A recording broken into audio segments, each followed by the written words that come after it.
Greetings, this is Don Esposito with the Israeli Intelligence Report, coming to you from Galilee, Israel.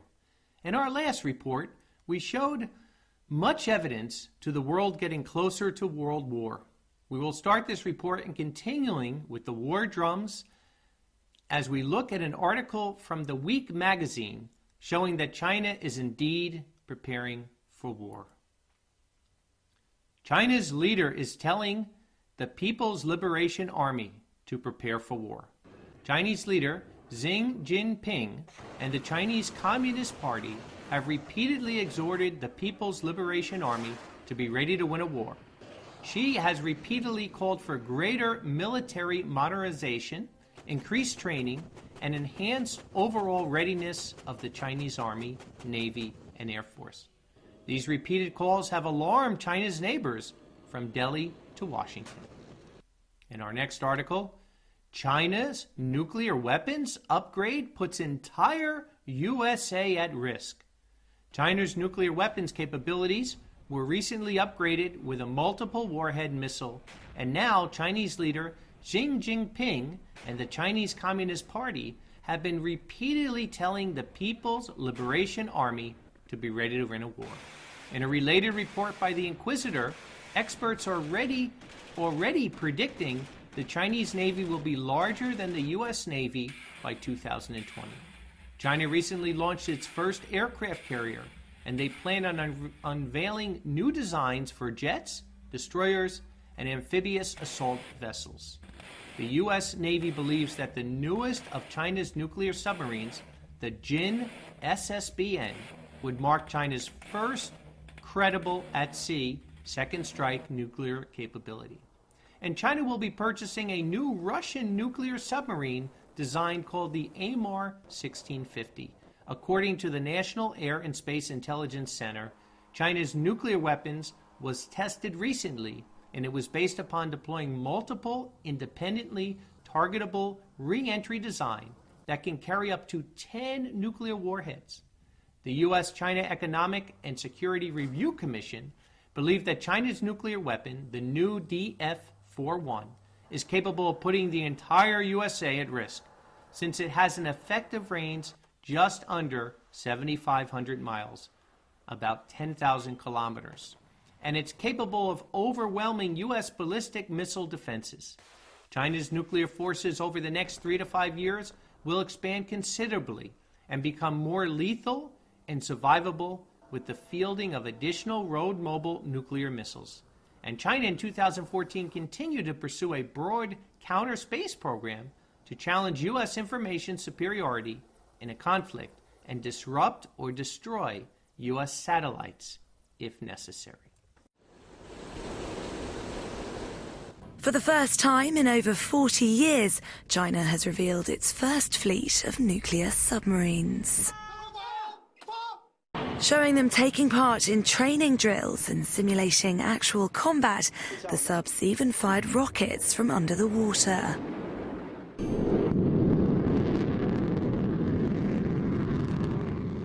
And while the submarines on show were the country's older generation of nuclear vessels, their display gave the strongest sign yet of its military's growing confidence, which has raised concerns in the region. In June, the US said Chinese warships had started patrolling its exclusive economic zone. And then, a month later, Chinese destroyers passed through the straits between Russia and Japan for the first time. In response, the Pentagon has said it would increase the number of US ships deployed to the Pacific as part of the Obama administration's pivot to Asia. China could have as many as 3,000 nuclear warheads. That's far higher than the previous estimates of between 80 to 400. The Georgetown researchers also found evidence of a vast network of tunnels across the country. They established a map showing how the network is not restricted to one particular area of the country. Well, they also claim the networks of tunnels are situated across China, with many sitting strategically on borders and coastal areas. The right to a preemptive nuclear strike against China is now part of U.S. law. That's thanks to the National Defense Authorization Act. The Pentagon's also ordered a thorough review of when and how the U.S. could strike at the network of tunnels believed to hold Beijing's atomic arsenals. We better get into this right now. James Corbett joins us live on the program, editor of a Japan-based news website. Mr. Corbett, a pleasure to see you. Thanks for coming on so quickly. The U.S. government is operating on the assumption that there are 3,000 miles worth of tunnels crisscrossing China, allegedly containing 3,000 nuclear warheads. Do you believe it? Well, I'm not even sure that the U.S. government really believes it. This is really on the back of a study that was commissioned out of Georgetown University last year, or 2 years ago now, that found that in this network of tunnels that we do know exist, and we can see from satellite telemetry, we do know that these tunnels exist, and it's just sheer speculation about what exists within them at this point. U.S. intelligence estimates puts the Chinese nuclear arsenal something like 300. But this study out of Georgetown in 2011 estimated that it could house as many as 3,000 nuclear warheads. So basically, as part of the NDA 2013, they're basically saying that now Stratcom is going to have to commission a report to identify the potential problems involved in this and whether or not they'll be able to actually confront this with conventional or even nuclear forces in the event that they actually need to take out China's. They're certainly assessing how big are these tunnels, how many warheads are in this tunnel. Previous reports had said 300, not 3,000. Now, we've got most of America's ballistic submarine fleet operating in the Pacific. We've also got more U.S. ships moving in that area. The Pentagon all the while promising to contain China and now planning for what they say a possible nuclear strike. Well, that's not exactly going to help already strained relations, is it? Russia planning war in Israel? Says anonymous official. According to an anonymous French official, Russia is planning to ignite a war in Israel in an alleged contingency plan to trigger a direct military conflict between Hezbollah and Syrian President Bashar al-Assad regime. The plan was revealed as Russia's weapon against the U.S. and the European Union amid increasing sanctions on Moscow. The anonymous official further revealed that Russia has been successful in sending Hezbollah a large shipment of Iskander ballistic missiles and surface-to-air missiles. The convoy of missiles was received despite the alleged efforts of Israeli airstrikes targeting weapons shipped by Russia earlier in December. Hezbollah could seize parts of Israel in a future conflict. This is what Israeli newspapers have headlined, quoting senior Israeli military sources. According to these media reports, a senior Israeli military officer has said that Hezbollah has the capability to launch an attack and seize control of the Galilee region for a limited period of time in a future war. This after the 50-day war launched by Israel on the Gaza Strip, which is widely believed to have been an Israeli military failure. The importance of this issue today, especially after the war on Gaza, is that Israel is now preparing its population and even its friends for a bitter reality from their perspective, which is that anyone who thinks about fighting Hezbollah and defeating it is either unrealistic or would be carrying out an act of insanity. The senior military source cited the battlefield experience Hezbollah has gained in Syria as having enhanced its capabilities to carry out operations like an incursion into the Galilee. Hezbollah's participation in the fight in Syria is believed to have given the movement valuable experience in launching offensive operations to add to its expertise in defensive warfare.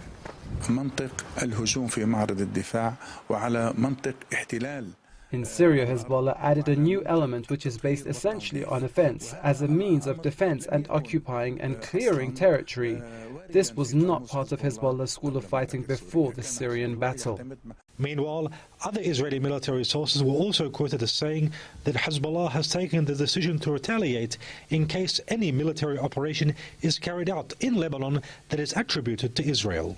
Following an Israeli air raid on one of Hezbollah's bases and its assassination of Hezbollah's commander Hassan al-Laqis, Hezbollah did attack an Israeli convoy near the southern Lebanese border. It is also believed to have played a role in another attack on Israeli soldiers in the occupied Golan Heights. Since then, the situation has quieted down, and many expect this calm to continue as a result of Hezbollah's growing capabilities and Israel's latest military failures. Palestinians face new diplomatic battle over ICC move. The Palestinians were facing a fresh diplomatic battle Thursday after taking steps to join the International Criminal Court in a move condemned by both Washington and Israel. The dramatic move to join the Hague-based court, which could pave the way for the Palestinians to sue Israeli officials for war crimes, came less than 24 hours after the United Nations Security Council rejected a resolution seeking to set a deadline for ending the occupation. The resolution's failure was hailed by Israel as a success, but Palestinian President Mahmoud Abbas quickly moved to sign a request to join the criminal court, finally making good on a threat which has been in the offing for years. The move drew a sharp reaction from the U.S. State Department and a derisive response from Israel, setting the stage for a new confrontation over Palestinian diplomatic efforts to end the decades-long controversy. We will rebuff this attempt to force dictates on us, just as we repelled the Palestinian appeal to the UN Security Council, Israeli Prime Minister Benjamin Netanyahu said late on Wednesday, insisting that the Palestinians had more to fear from the court than Israel. Staying on the same subject, Abbas threatens to cut ties with Israel after UN move fails. Palestinian President Mahmoud Abbas warned on Tuesday that his administration would no longer deal with Israel after United Nations Security Council resolution calling for a final peace deal failed. Abbas stated if the Arab-Palestinian initiative submitted to the Security Council to put an end to Israeli occupation doesn't pass, we will be forced to take the necessary political and legal decisions. If it fails, we will no longer deal with the Israeli government, which will then be forced to assume its responsibilities as an occupier. The Palestinian draft resolution sets a 12-month deadline for wrapping up negotiations on a final peace settlement and the end of 2017 as the time frame for completing an Israeli withdrawal from Palestinian territories. According to the text, a final peace deal would pave the way to the creation of a Palestinian state with Jerusalem as a shared capital. Further steps by the Palestinians on Friday to deliver to the UN documents on joining the International Criminal Court will have implications for U.S. aid, a senior State Department official said. It should come as no surprise that there will be implications for this step, but we continue to review, the official told Reuters. U.S. assistance to the Palestinian Authority has played a valuable role in promoting stability and prosperity not just for the Palestinians, but also for Israel as well, the official added. Earlier on Friday, Republican and Democratic lawmakers said there would be repercussions for the Palestinian Authority in the wake of its joining the International Criminal Court. Congress must do everything in its power to block funds to the PA and to any UN entity that recognizes a non-existent state of Palestine, to make it clear to Abu Mazen that there will be consequences to his schemes at the United Nations and other international organizations like the International Criminal Court. Representative Ileana Ros-Lehtinen, the chairwoman of the U.S. House of Representatives Middle East Subcommittee, said in a December 31 statement. Senator Kirsten Gillibrand said the move deeply frustrated her. This move only sets back the peace process even further. Gillibrand said in a December 31 statement, "I will work with my colleagues in Congress to make it clear to the Palestinian Authority that they will be held accountable for these kinds of actions." The Obama administration has said it was deeply troubled by Abbas' action, calling it counterproductive.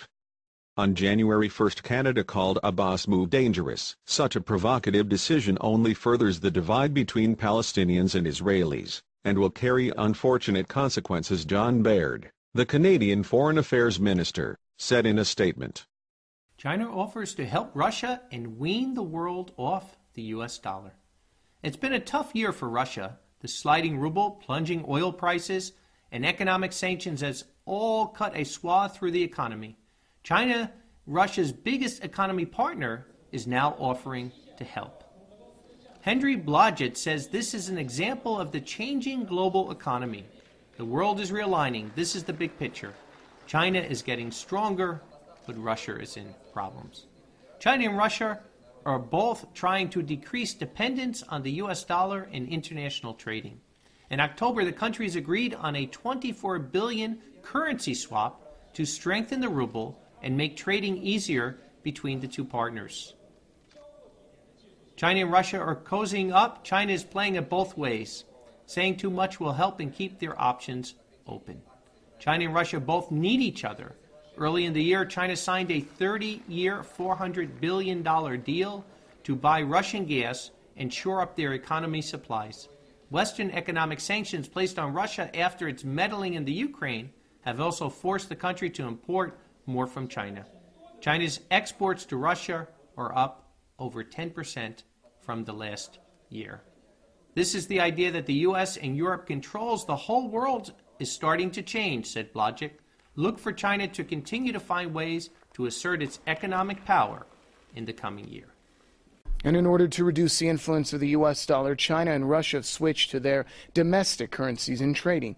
The two countries will now use the ruble and the yuan in their transactions. The agreement signed in late October came into force as of Monday. The deal provides a currency swap of 150 billion yuan, which is equal to nearly $25 billion. The accord is valid for 3 years and can be extended. Moscow and Beijing have long been looking for ways to cut the dollar's role in international trade and speed up trade between the two countries. The value of trade between Russia and China is nearly $90 billion annually and is expected to reach $200 billion in the next 6 years. Well, Putin also reiterated that both Russia and China were keen to expand trade using their own currencies, the ruble and the yuan. Now, this is significant because both countries are prominent members of the BRICS Bank, which was established this year in an attempt to try and end the global dominance of the US dollar, which here in Beijing, President Putin said has no future, insisting that the ruble and the yuan have better long-term prospects. Now, that announcement came as China and Malaysia announced the formation of a new bank which will settle deals in local currencies, so it looks as if the US dollar could be set to lose some of its regional muscle. President Putin also addressed concerns over the volatility of the ruble at the moment. He said that Russia is doing all they can to end the decline in its valuation and insisted that the fluctuations will soon come to an end. Get some thoughts about what will happen to the dollar, maybe what will happen to the ruble as well. Jim Rogers is author and financial commentator joining us on the line. Hi there, is it being overblown, the amount of threat the dollar's under, or is Putin on the right line here? Putin is on exactly the right line. It has not been overblown. Kevin, America is the largest debtor nation in world history, and the debts are getting worse and worse and worse. The world needs something to compete with the U.S. dollar. The Chinese and the Russians are doing the right thing to try to find something else. The ruble's been badly battered over the last couple of months. We hear the central bank is going to let it float today. We'll talk about that in a minute. But it's these big deals that Russia's signed with China and vice versa, and they're going to do it in their own currencies, that's really given the ruble a boost, isn't it? Well, absolutely. But again, Kevin, the dollar's a seriously flawed currency, and people need something else to use, and whether it's the ruble or the renminbi or what, I don't know. I suspect it'll be the renminbi, but the world is starting to realize it must move away from the U.S. dollar. We're going to see a reaction to this news from the U.S. today, do you think? No, not much. The U.S. thinks that they're in charge and they don't have to worry about anything. No. I hate to say it, I'm an American citizen, but, you know, there's a lot of arrogance still in the United States, especially about the dollar. Are we heading any closer towards a time, maybe thinking of the BRICS nations now setting up a bank, any closer to a time when the dollar won't be used as the reserve currency? Not this year, not next year, but certainly by the end of this decade, you're going to see many people use other things. Kevin, people have already started. 15 years ago, the U.S. dollar was 70% of people's reserve currency. Now it's down to 62%. People are already moving away slowly, but they are moving. With both financial upheaval and world preparations taking place at the present, we need to be watching in 2015 as things may fall into chaos very quickly. Till next time, this is Don Esposito for the Israeli Intelligence Report, coming from Galilee, Israel.